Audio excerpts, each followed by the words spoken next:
You are probably watching this video because procrastination has become a fundamental problem in your life. In my case, most of my issues arose due to my tendency to procrastinate.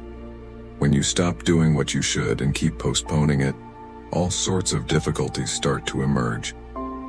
Your productivity decreases, anxiety takes hold of you, and you begin to avoid responsibilities. The worst part is the constant feeling of not fulfilling your obligations. The Stoics were deeply concerned about procrastination. We have examples of Stoic philosophers like Seneca and Marcus Aurelius, who had numerous responsibilities in their lives and couldn't afford the luxury of procrastination. It is not an easy thing to overcome, since we often prefer instant gratification over making the necessary effort. However, I discuss this topic extensively in my video on discipline. I recommend watching it once you finish this video, as discipline and overcoming procrastination are two tasks that complement each other. You can find the link to the video in the description. Although it is not an easy task, if you are watching this video, it is because you desire to make a change. You want to start being productive and take control of your mind and actions. Overcoming procrastination will also bring you more happiness, as you will feel at peace with yourself when you begin to act responsibly. It is astonishing how Marcus Aurelius, the Roman emperor and Stoic philosopher, had the same number of hours in a day as you and I to accomplish his work and fulfill his responsibilities. How did he find the time to be an emperor, govern the most extensive and powerful empire of antiquity, be a philosopher, writer, take care of his wife, create laws, attend trials, lead armies, and guide the Roman people through a terrible plague? Moreover, he achieved all this without succumbing to vices and temptations that other emperors fell into. The key to Marcus Aurelius's success lay in maintaining a consistent routine. He developed habits in his life that enabled him to overcome laziness and avoid procrastination. Ultimately, the key to avoiding procrastination is having a routine. Marcus Aurelius integrated all his responsibilities as a fundamental part of his life.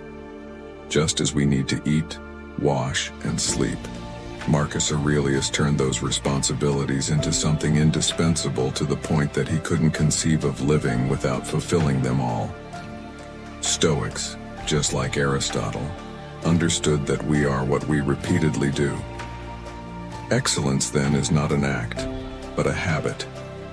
For instance, Marcus Aurelius would start his day early. In his own words, "At dawn, when you have trouble getting out of bed, tell yourself, 'I have to go to work as a human being.'" There was no time for staying in bed.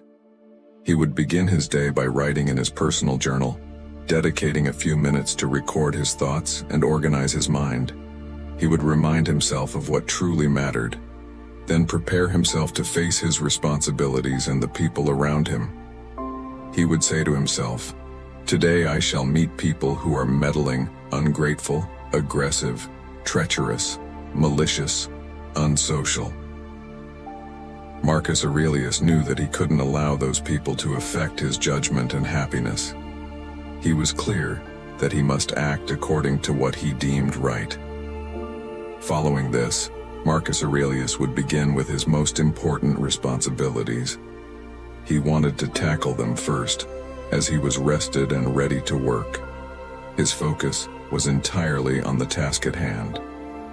Concentrate every minute, like a Roman, like a man, on doing what's in front of you, with precise and genuine seriousness, tenderly, willingly, with justice.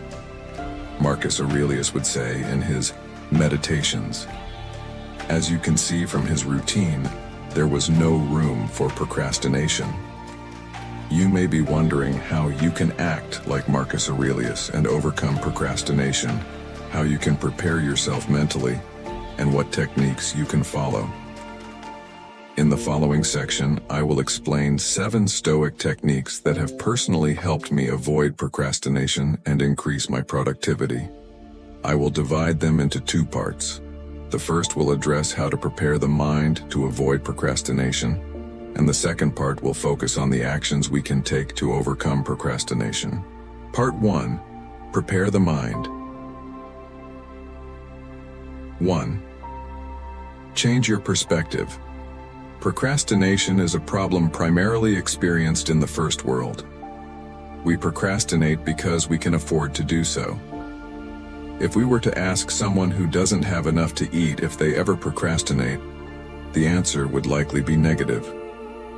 Most of us live relatively comfortable lives, which is why we need to increase our sense of urgency when it comes to our responsibilities. When we procrastinate and have a deadline to meet, we end up completing the task on the last day when there's little time left. It seems that laziness disappears, and we become productive, acting as we should. All of this occurs due to the sense of urgency. By setting your own deadlines for your responsibilities, you will increase your urgency when it comes to work, and it will help you overcome procrastination. But how do we ensure that we meet the self-imposed deadline? For example, you can talk to a family member or a friend and let them know that if you don't complete your task before the deadline, you will have to give them money. This type of consequence will compel you to take action before the chosen deadline. Remember, increasing your sense of urgency is key to overcoming procrastination. 2. Avoid low-value distractions. Typically, when we procrastinate, the activities we engage in as substitutes for what we should be doing are low-value distractions. By low-value distractions, I mean activities that waste our time and provide little or no value. In fact, they often cause us distress because deep down, we know we should be doing something else.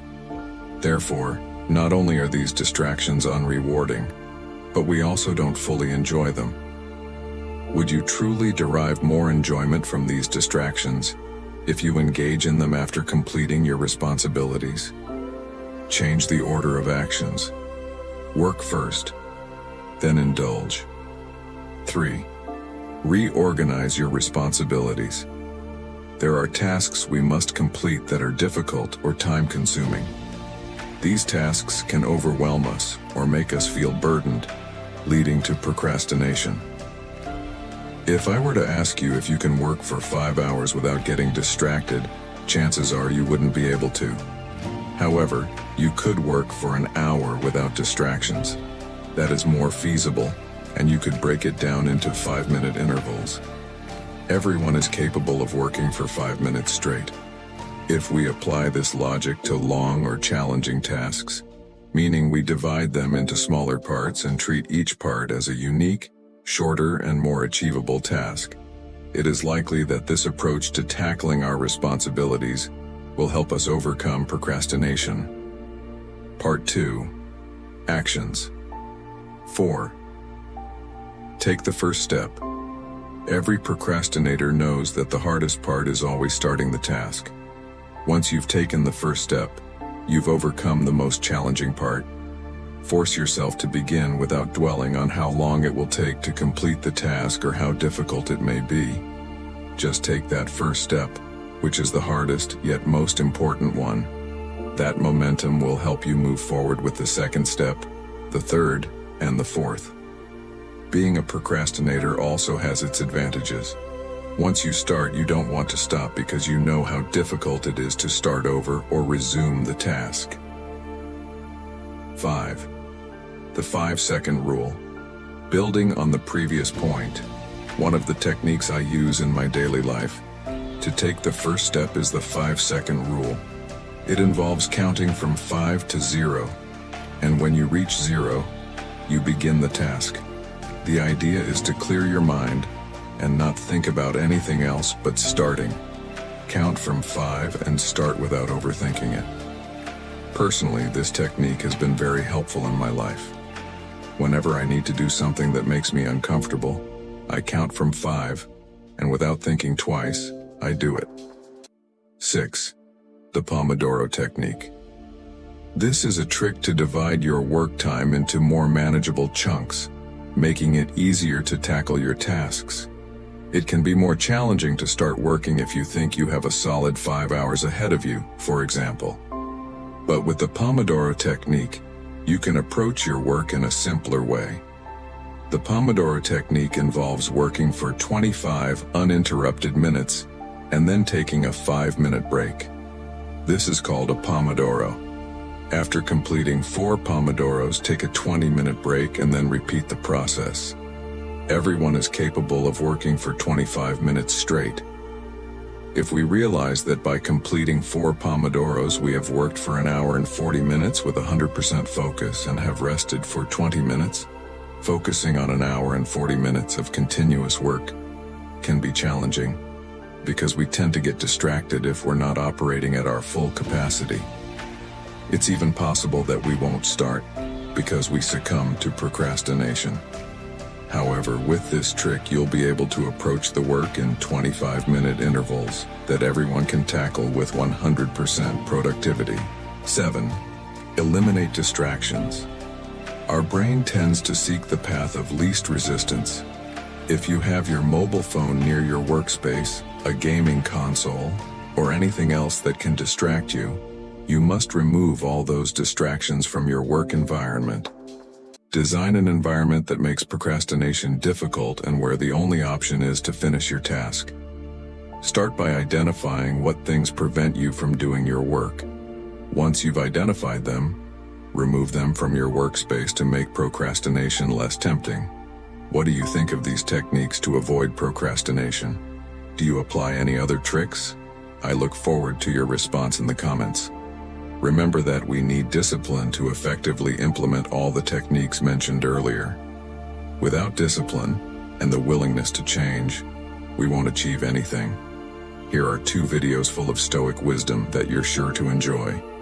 Until next time.